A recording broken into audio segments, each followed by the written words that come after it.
We built our first React Native app and it looked so easy, but unfortunately, React Native apps are hard work. What? Well, let's have a look.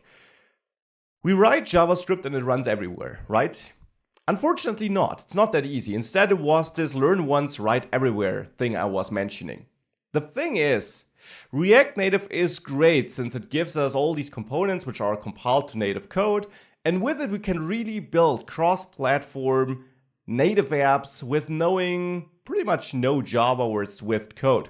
However, we got no or very little cross-platform styling of components. So if you expected React Native to be a package like Ionic, which gives you a lot of beautiful pre-styled components that will automatically adjust their styling depending on which platform they're running on, you're mistaken.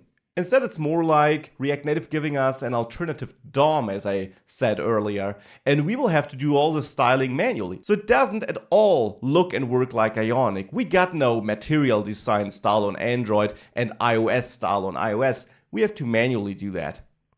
Additionally, we only got a basic set of pre-built components. Just like in the web again. We got a view, a text input, and a couple of other components as you will learn. But we got no image gallery or things like that. If you need that, you need to build it on your own or use some third-party library, which is pretty common for React Native, as you will learn. And we also got tools to handle responsiveness, like orientation changes, but it isn't responsive out of the box. We will have to use these tools instead to adjust our layout depending on the device width and so on. So these are all the things you have to keep in mind and that make it hard. Not impossible, but also not as easy as, for example, when using Ionic, though it offers a great advantage. The real native app you get with better performance and so on. So what we have here is a couple of problems that we need to solve. Like for the first part, we need to style components on our own or use third-party libraries.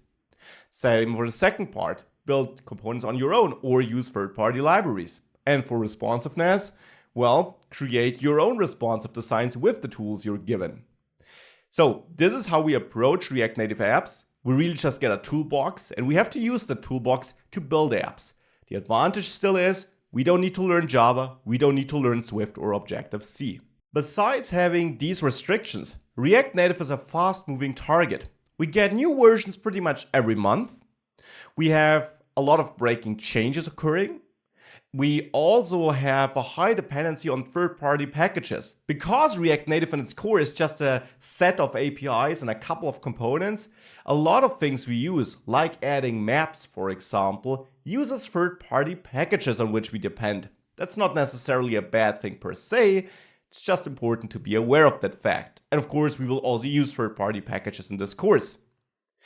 And there are bugs. React Native is still under active development. It's not necessarily finished, though that's also wrong to say because it gets used in big apps like Airbnb or Netflix. But it's still evolving and therefore naturally it has bugs and some edges. And you have to be prepared to deal with these. So in the end, shouldn't you learn it? It's hard, it has bugs, still under development. Doesn't sound very attractive, right? Well, it still is an amazing library. Let's look at the alternatives. Alternative 1 is we build real native apps with Java, with Swift, Objective-C. For that, we of course have to learn these languages. Alternative 2, we build a progressive web app. I also got a course on that.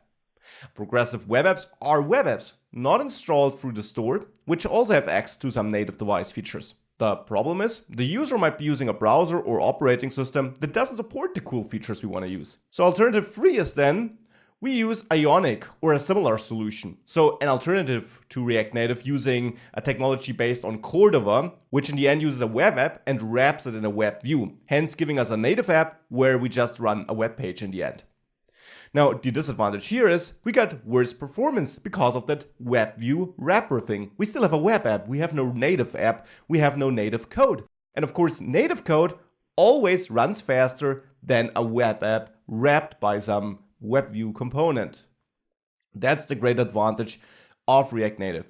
We can overcome all these problems and we are rewarded with a deep integration into the operating system a real native app, therefore greater performance, and if we ever needed an easier way of digging deeper into some native device features or things like that.